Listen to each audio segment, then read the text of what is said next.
السلام علیکم ناظرین، ڈرامہ سے کبھی میں اور کبھی تم کی نیکسٹ آنے والی کیس میں ہم دیکھیں گے کہ مصطفیٰ اور شرجینہ کی شادی ہو جائے گی اور دوسری طرف دل اور اس کی باس کی شادی ہو جائے گی اور دونوں کی ایک ہی دن میں شادی ہوگی، لیکن مصطفیٰ کے ساتھ اس کی پوری فیملی ہوگی اور دل اکیلا ہوگا اور دل اپنے سسر کے رویے کی وجہ سے بہت زیادہ پریشان ہوگا۔ دوسری طرف ہم یہ دیکھیں گے کہ جب شرجینہ بیاہ کر مصطفیٰ کے گھر آ جاتی ہے تو بہت زیادہ حیران رہ جاتی ہے مصطفیٰ کے رویے سے، اور دوسری طرف مصطفیٰ کی ماں بھی اسے قبول نہیں کرتی اور وہ اپنے شوہر سے کہتی ہے کہ اسے آپ اپنی مرضی سے بیاہ کے آئے ہیں، اس لیے میرا اس میں کوئی قصور نہیں ہے اور آپ لوگ جانیں اور آپ کا کام جانیں۔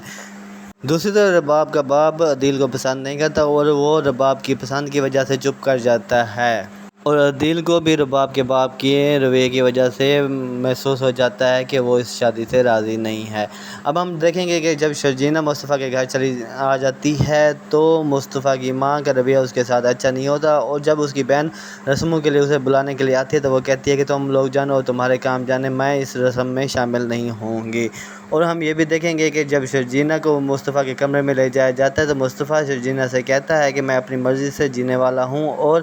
میں کسی کے انٹرفیئر کو اپنی زندگی میں برداشت نہیں کر سکتا، اور میں نے آپ کے کہنے پر شادی کر لی ہے، یہی میرے لیے کافی ہے۔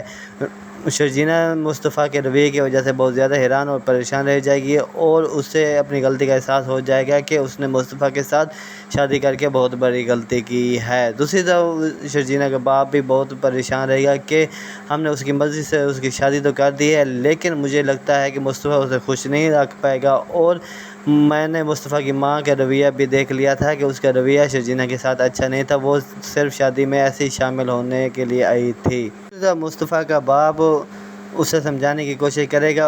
اور ساس کی جگہ وہی اس کا ساتھ دے گا، اور ہم یہ بھی دیکھیں گے کہ شرجینہ مصطفیٰ کی وجہ سے بہت زیادہ پریشان رہ جائے گی، اور کیونکہ اس کا ایک تو آئیڈیل بندہ نہیں تھا اور دوسری طرف اس نے جو شادی کی تھی وہ بہت مجبوری میں ہی کی تھی اور خاندان کی عزت بچانے کے لیے ہی کی تھی۔ شرجینہ اب کوشش تو کرے گی کہ کسی طرح وہ اس گھر میں وہ ایڈجسٹ ہو جائے، لیکن وہ اپنے ساس کے رویے کی وجہ سے بہت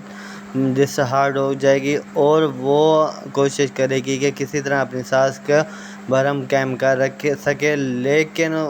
وہ ایسا نہیں کر پائے گی کیونکہ اس کی ساس بات بات پر اس کے ساتھ بدتمیزی کرے گی